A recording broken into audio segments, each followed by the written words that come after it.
ദൈവത്തിൻ്റെ അതിപരിശുദ്ധമായ നാമം വാഴ്ത്തപ്പെടുമാറാകട്ടെ. ഇന്ന് ഈ നിമിഷം എലോഹിം പ്രൊഫറ്റിക് ഇൻ്റർനാഷണൽ മിനിസ്ട്രിയുടെ മീഡിയയിലേക്ക് ഏവരെയും സ്വാഗതം ചെയ്തുകൊള്ളുന്നു. കഴിഞ്ഞ കാലങ്ങളിൽ നിങ്ങൾ ഞങ്ങളോട് പറഞ്ഞ സാക്ഷ്യങ്ങളും ഞങ്ങളുടെ പ്രാർത്ഥനാ വിഷയങ്ങളും ഞങ്ങൾക്ക് വലിയ വിലയേറിയതായിരുന്നു. ഒരുപാട് പേർക്ക് വേണ്ടി പ്രാർത്ഥിക്കുവാനും ഒരുപാട് പേരുടെ വിഷയങ്ങൾ കേൾക്കുവാനും ഞങ്ങൾക്ക് ദൈവം ഇടയാക്കി തന്നു. ഇന്ന് ഈ നിമിഷം എനിക്ക് നിങ്ങളോട് ചെറിയൊരു കാര്യം പറഞ്ഞുകൊണ്ട് വചനത്തിൻ്റെ ശുശ്രൂഷയിലേക്ക് കടക്കുവാൻ ആഗ്രഹിക്കുകയാണ്. പണ്ടൊരു ഭക്തനായ മനുഷ്യൻ, അദ്ദേഹത്തിന് ഭയങ്കര വലിയൊരു ജോലിയായിരുന്നു. അന്നത്തെ കാലഘട്ടത്തിൽ ഏറ്റവും വലിയ ശമ്പളത്തിൽ ജോലി ചെയ്തിരുന്ന മനുഷ്യനാണ്. പക്ഷേ ഒരു ദിവസം അദ്ദേഹം ഈ ജോലി ഉപേക്ഷിച്ച് ഒരു സുവിശേഷം ആയിട്ട് ഒരു ബൈബിളുമായിട്ട് ഇറങ്ങിത്തിരിക്കുവാൻ ഇടയായി തീർന്നു. അദ്ദേഹത്തിൻ്റെ സുഹൃത്തുക്കൾ അദ്ദേഹത്തോട് ചോദ്യം ചോദിച്ചു, എടാ, നീ എത്ര വലിയ ഭാഗ്യമാണ് തട്ടിക്കളഞ്ഞത്, നിനക്ക് ഇത്രയും വലിയൊരു ജോലി ഉണ്ടായിട്ട് നീ അതിനെ കളഞ്ഞിട്ട് ഈ സുവിശേഷത്തിന് വേണ്ടി നീ ഇറങ്ങിത്തിരിച്ച നീ ഒരു മണ്ടനല്ലേ, ഒരു ഭാഗ്യമല്ലേ നീ തട്ടിക്കളഞ്ഞത് എന്ന് ചോദിക്കാൻ ഇടയായി തീർന്നു. ഈ മനുഷ്യൻ തിരിച്ചു പറഞ്ഞ മറുപടി എന്താണെന്നറിയാമോ? ഈ ലോകത്തെ ഏറ്റവും വലിയ ഭാഗ്യം എന്താണെന്ന് ചോദിച്ചാൽ അത് ഞാൻ ഈ ക്രിസ്തുവിനെ കണ്ടുമുട്ടിയതാണ്, ഈ പെട്ടകം എനിക്ക് എടുക്കാൻ പറ്റിയതാണ്. ഇന്ന് പകൽക്കാലം ആ ഭാഗ്യം എന്നെ കേൾക്കുന്ന നിങ്ങളുടെ ജീവിതത്തിലും ഉണ്ടായിത്തീരട്ടെ. കാരണം യേശു ക്രിസ്തു വന്നത് ശാപത്തിന് വേണ്ടിയാണ്, നിൻ്റെ ശാപത്തെ മാറ്റാൻ വേണ്ടിയാണ്, നിൻ്റെ രോഗത്തെ മാറ്റാൻ വേണ്ടിയാണ്, നിന്നെ ദരിദ്രനാക്കാനല്ല. അതുകൊണ്ട് ഇന്ന് പകൽക്കാലം നമുക്ക് വചന ശുശ്രൂഷയിലേക്ക് കടക്കാം. ദൈവം നിങ്ങളെ അനുഗ്രഹിക്കുമാറാകട്ടെ. 5-ാമത്തെ വാക്യം പെട്ടെന്ന് വായിച്ചു. അലക്സാണ്ടറിന്റെയും രൂഫേസിന്റെയും അപ്പനായി വയലിൽ നിന്നും വരുന്ന കുറേനക്കാരനായ ശീമോനെ മതി ക്രൂശ് ചുമക്കാൻ നിർബന്ധിച്ചു. എന്താ എങ്ങനെ എഴുതിയേക്കുന്നത്? അവന്റെ ക്രൂശ് ചുമപ്പാൻ അവർ നിർബന്ധിച്ചു. മതി. ഇനി എന്നെ ശ്രദ്ധിക്കണേ.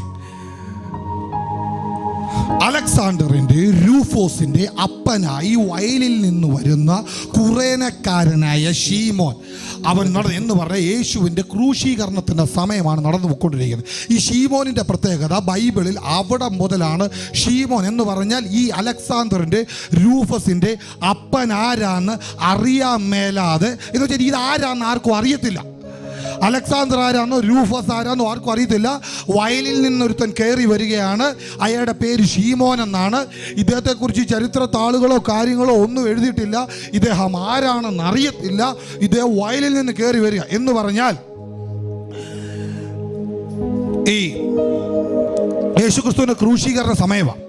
യേശുക്രിസ്തുവിൻ്റെ ക്രൂശീകരണ സമയത്ത് യേശുക്രിസ്തു ആ ക്രൂശ് ഒറ്റയ്ക്ക് ചുമന്നാണ് ഗോൽഗോഥ ഗബദ വരെ, ആ ഗത്സമന മുതൽ ഗബദ വരെ എന്ന് പറഞ്ഞാൽ ഗോൽഗോഥ മലയിൽ ഈ ക്രൂശ് ഒറ്റയ്ക്ക് ചുമക്കണം. എന്ന് പറഞ്ഞാൽ സാധാരണ നിൽക്കുന്ന ഒരു മനുഷ്യനായിട്ടല്ല നിൽക്കുന്നത്.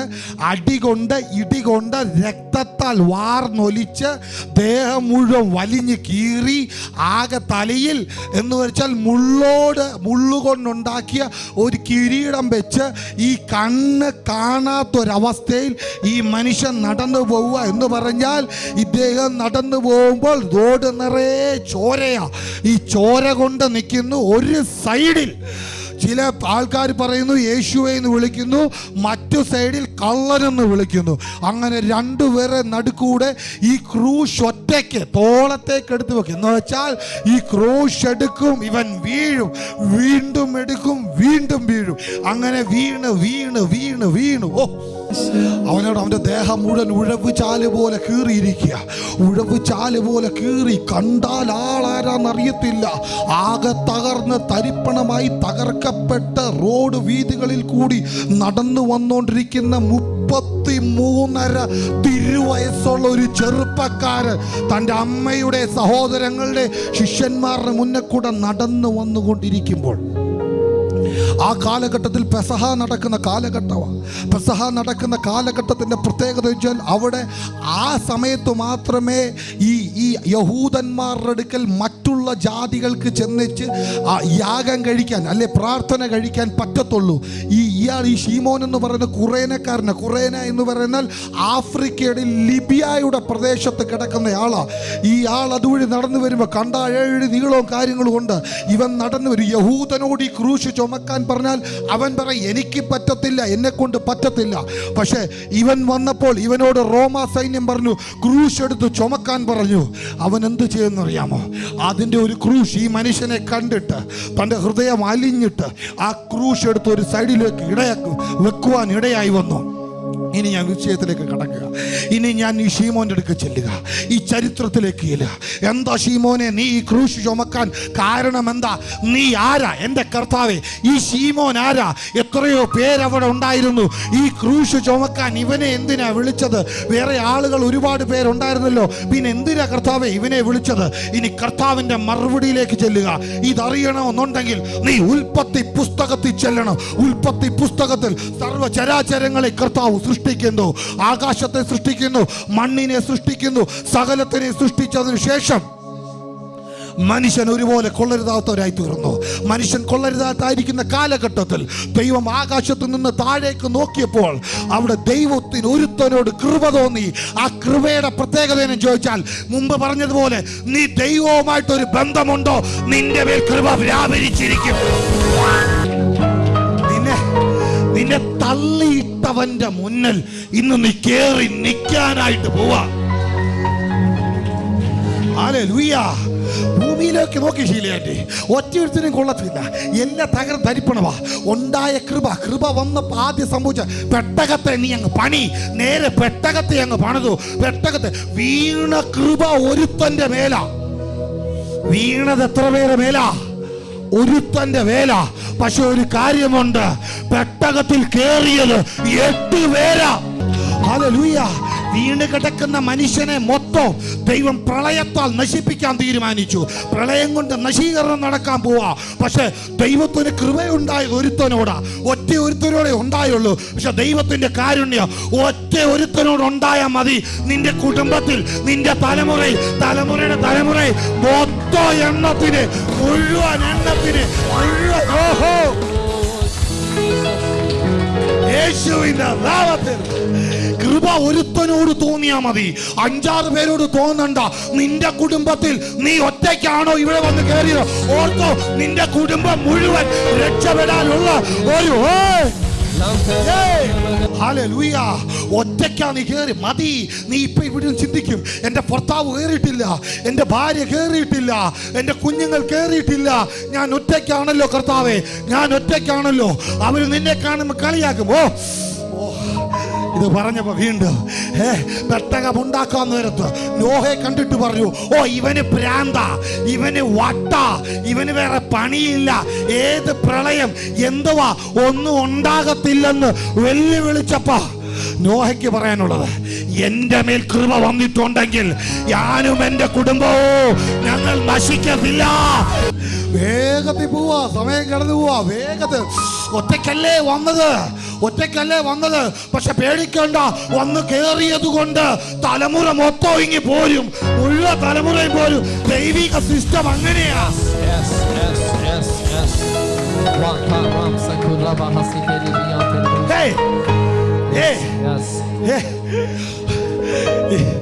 ദൈവത്തിന്റെ ഏറ്റവും വലിയ പരിപാടി എന്ന് പറയാ, ഒറ്റയ്ക്ക് വിളിക്കത്തുള്ളൂ.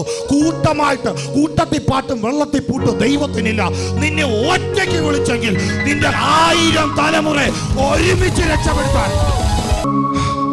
വെള്ളം പൊങ്ങി, പെട്ടകത്തിന്റെ 8 പേര് യാത്ര ചെയ്തുകൊണ്ടേയിരിക്കുന്നു. ദൈവം സൃഷ്ടിച്ച സർവ്വ സൃഷ്ടികൾ നശിച്ചു. ആ വെള്ളത്തിൻ്റെ അകത്ത് മൊത്തത്തിൽ നശിച്ചു. ഇനി ആരുമില്ല, രക്ഷപ്പെടാൻ ഒരു മനുഷ്യൻ പോലും ഇല്ല, മുഴുവൻ നശിച്ചു. പക്ഷെ കൃപ തോന്നിയവന്റെ കുടുംബം പെട്ടകത്തിൻ്റെ അകത്ത് യാത്ര ചെയ്തു. നശിച്ചവരുടെ നിന്നെ നശിപ്പിക്കുമെന്നും ഭ്രാന്താണെന്നും നിന്നെ കൊള്ളത്തില്ലെന്നും പറഞ്ഞവന്റെ നടുക്കൂടി പെട്ടകം യാത്ര ചെയ്തു. ഒന്നുകൂടെ പറ, ഇത് കേട്ടിട്ട് കൈയടിച്ചാൽ മതി, നിന്നെ നോക്കി ശപിച്ചതും നീ കൊള്ളത്തില്ലെന്ന് പറഞ്ഞതും നീ മോശമാണെന്ന് പറഞ്ഞവരുടെ മുന്നേ കൂടെ പെട്ടകം പോന്നല്ലേ പറഞ്ഞത്? അല്ല, ആ വാക്ക് ഞാൻ പിൻവലിക്കുക. മറിച്ച് അതിന്റെ മേളിൽ കൂടെ നിന്റെ പെട്ടകം പോകുന്നത്, നിന്റെ യാത്ര അതിന്റെ യേശുവിന്റെ നാമത്തിൽ.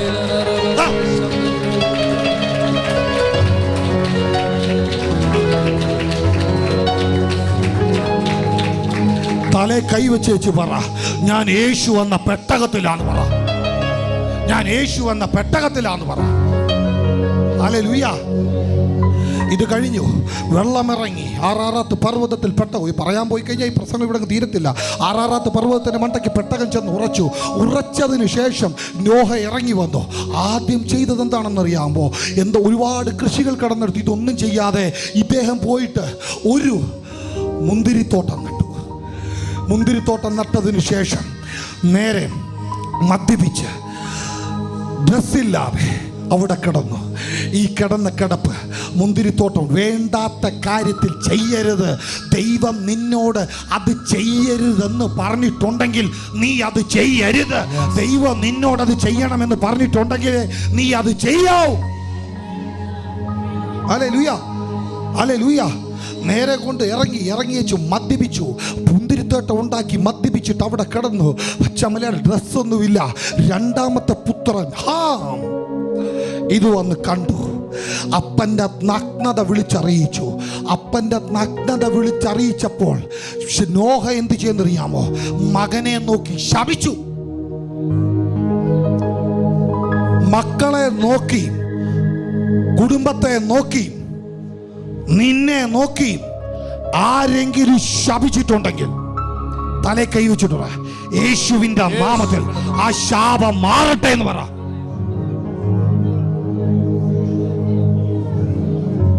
ഹല്ലേലൂയ. നീ നിന്റെ മക്കളെ നോക്കി ശപിക്കാനല്ല വിളിച്ചിരിക്കുന്നത്. ശാപമേറ്റവനായി തലമുറ തലമുറ തലമുറ തലമുറ. നോഹയുടെ രണ്ടാമത്തെ പുത്രൻ യാത്ര തിരിച്ചു തുടങ്ങി. വിണ്ണിലൊക്കെ ഉഴുതുമറിഞ്ഞു.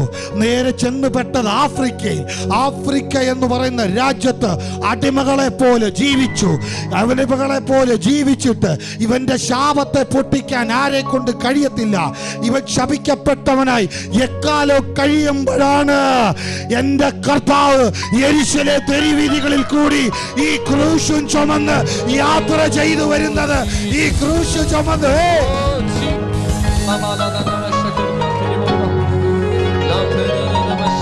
പറയാ എന്തിനാ കർത്താവേ? ഒരു ചോദ്യം നമ്മൾ ചോദിച്ചില്ലേ? എന്തിനാ കർത്താവേ ഈ ശീമോനെ കൊണ്ട് ക്രൂശ് ചുമപ്പിച്ചത് എന്ന് പറഞ്ഞാൽ ഇവന്റെ തലമുറകൾക്ക് മുമ്പ് ഇവന്റെ മേൽ കിടന്ന ശാപം ഇവൻ എന്റെ ക്രൂശ് ചുമന്നപ്പോൾ അതിനെ ഞാൻ ക്രൂശിൽ ഇല്ല.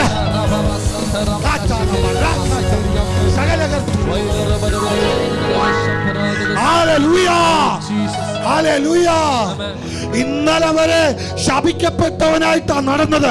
പക്ഷെ ക്രൂശെടുത്ത് തോളത്ത് വെച്ചപ്പം മുതൽ ചരിത്ര താളുകളിൽ അലക്സാണ്ടറിന്റെ രൂപത്തിന്റെ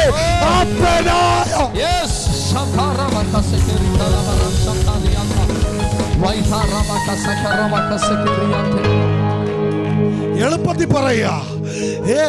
അച്ഛാ, ക്രൂശ് ചുമന്നത് ഇവനാ. ചുമന്നതാരാ? ശീമോനാ. ചുമന്നതാരാ? ശീമോനാ. പക്ഷെ ചരിത്രത്തിൽ കിടക്കുന്നത് അവന്റെ മക്കളുടെ പേരൂടെ. ഇതിന്റെ അകത്ത് നീ ഒന്ന് കേറിയിട്ടുണ്ട്. നിന്റെ മക്കളുടെ പേരൂടെ ചരിത്ര താളുകളിൽ.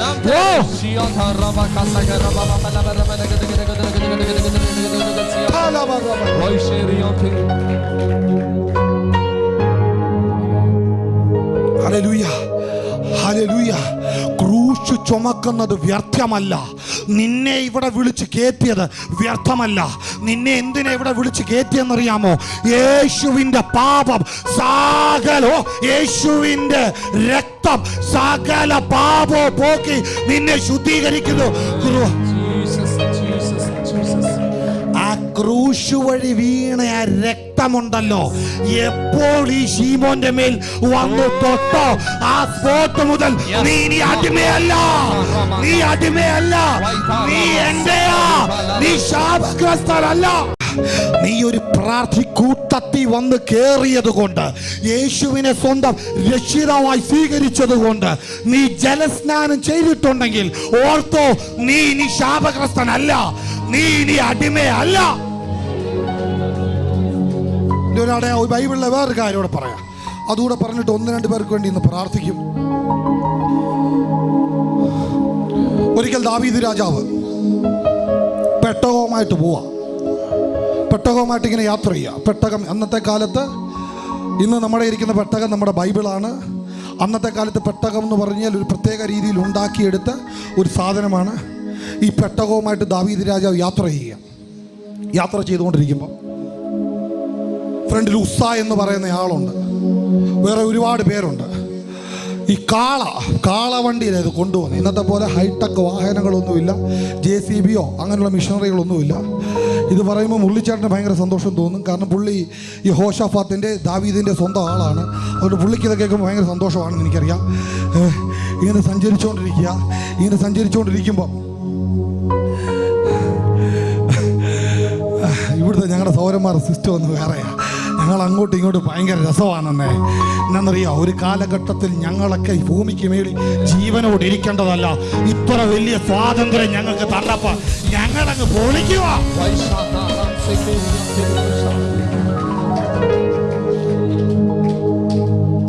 പെട്ടകമായിട്ട് യാത്ര ചെയ്തുകൊണ്ടിരുന്നപ്പോൾ കാള വരണ്ടു. പെട്ടകം കൊണ്ടുപോകുന്ന ആ കാളവണ്ടിയിലെ കാള കയറി പെട്ടെന്ന് വരണ്ടതുമല്ല, ഉസ്സ കയറി ഈ പെട്ടകത്തെ തൊട്ടു. അതുവരെ പെട്ടകത്തെ തൊടാൻ ലേവി പുരോഹിതന്മാർക്കല്ലാതെ, അല്ലേ, അങ്ങനല്ലേ, വേറെ ആർക്കും അനുവാദമില്ല. എക്സ്പെഷ്യലി അടിമകൾക്ക് യാതൊരു അനുവാദമില്ല. പെട്ടകത്തെ കയറി തൊട്ടതുമല്ല, അവിടെ വെച്ച് തന്നെ യഹോവ അവനെ സംഹരിച്ചു കളഞ്ഞു. മരിച്ചുപോയി. ഇവൻ മരിച്ചത് കണ്ടിട്ട് ദാവീദ് രാജാവ് എന്ത് ചെയ്യുന്നറിയാമോ? ഈ പെട്ടകത്തിനെ എടുത്തിട്ട് ഗിത്യനായ ഓബേദേദോദിന്റെ വീട്ടിൽ കൊണ്ടുവച്ചു. ഗിത്യൻ എന്ന് പറഞ്ഞാൽ ആ കാലഘട്ടത്തിലെ അടിമയാണ്. അവൻ ഈ പെട്ടകം 1 കിലോമീറ്റർ അപ്പുറത്ത് നിന്ന് കാണാനേ പറ്റത്തുള്ളൂ, അതിൻ്റെ അടുക്ക പോലും ചെല്ലാൻ പാടില്ല. ഇദ്ദേഹം അതിബുദ്ധിക്ക് എന്ത് ചെയ്യുന്നറിയാമോ? ഈ പെട്ടകം എടുത്ത് ഓബേദേദോമിന്റെ വീട്ടിൽ കൊണ്ടുവച്ചു. ദാവീദിനറിയാത്തൊരു സംഭവം ഉണ്ടായിരുന്നു. ദൈവത്തിൻ്റെ ഒരു വാഗ്ദത്തം ഇതിന് മേൽ കിടപ്പുണ്ടായിരുന്നു. ഈ പെട്ടകം എവിടെ ഇരുന്നാലും, ഇതാര് ചുമന്നാലും അവനെ ഞാൻ അനുഗ്രഹിച്ചു കൊണ്ടേയിരിക്കും.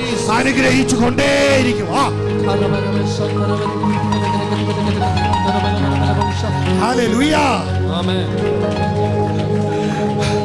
പെട്ടകം കൊണ്ട് ഇതിൻ്റെ അകത്ത് വെച്ചിട്ട് ദാവീദ് രാജാവ് പോയി വീട്ടിൽ പോയിരുന്നു. എന്നും രാവിലെ ആളെ വിട്ട് ചോദിക്കുന്നത്, എൻ്റെ ഭാഷയാ, ആളെ വിട്ട് അവന്മാര് തട്ടിപ്പോയി കാണും. നീ പ്രാർത്ഥനയ്ക്ക് ഇവിടെ വരുമ്പോൾ നിന്നെ നോക്കിയിട്ട് ചിലത് വിളിച്ചു പറയും, പോക്ക ഇത് പോക്കാന്ന് പറയും. ഇതുപോലെ തന്നെ ഈ പുള്ളി പറഞ്ഞു, അവര് പോക്ക, പെട്ടകം ഇരിക്കുന്ന വീട് പോക്ക. പക്ഷെ ഒരു കാര്യമുണ്ട്, എൻ്റെ ദൈവത്തിൻ്റെ പ്രത്യേകത, പെട്ടകം കൊണ്ട് വെച്ച വീടിന് അടുത്ത 90 ദിവസം കൊണ്ട് ഇവനങ്ങ് വളർത്താൻ തുടങ്ങി. ഓബേദേദോമിനെ, അവന്റെ കുടുംബത്തെ, അവന്റെ ചാർച്ചക്കാരെ മുഴുവൻ എണ്ണത്തിന് ഒറ്റ പെട്ടകം കയറി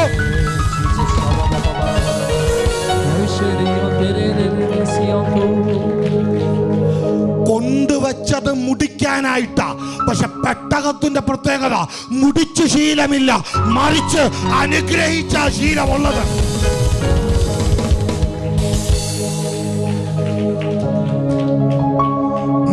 അകത്ത് വന്ന് കയറിയത് ചുമ്മാതെയല്ല. നീ യേശുവിനെ രക്ഷിതമായി സ്വീകരിച്ചത് ചുമ്മാതെയല്ല, മറിച്ച് നീ ഒരു പെട്ടകം ചുമക്കാൻ തയ്യാറായോ? ഓബേദേദോദിന്റെ വീടിനെ അനുഗ്രഹിക്കുന്ന ദൈവം നിന്റെ വീടിനെ അല്ല, നിന്റെ സകല ഫൈനാൻഷ്യൽ ഡോറുകൾ തുറക്കട്ടെ.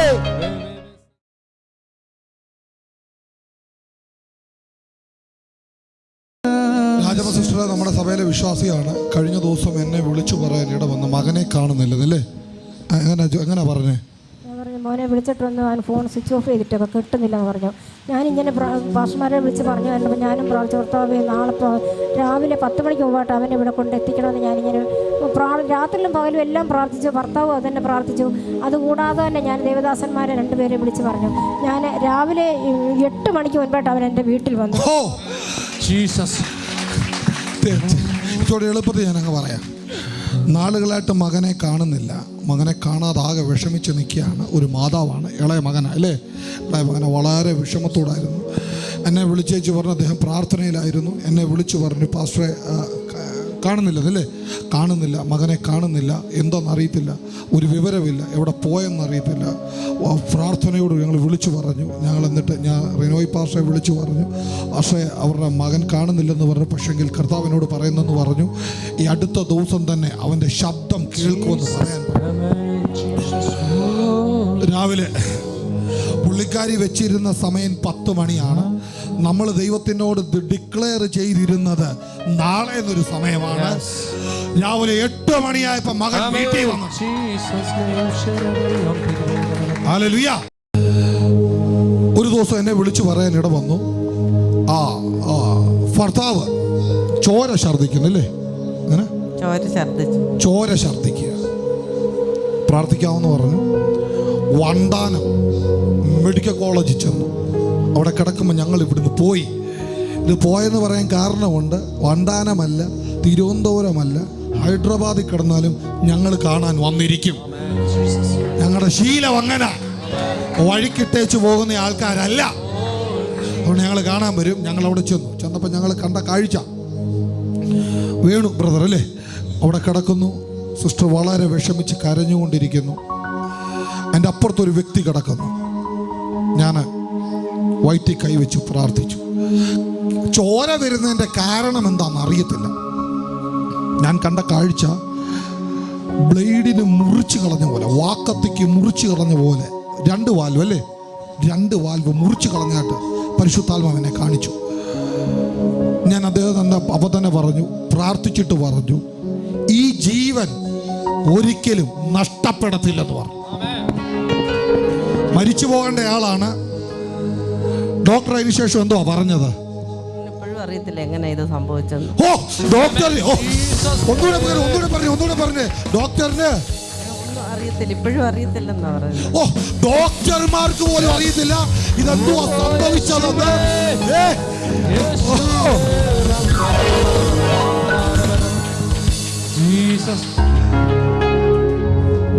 ഡോക്ടറിന് അറിയത്തില്ലായിരിക്കും, പക്ഷെ എന്റെ കർത്താവിനെ അറിയാം.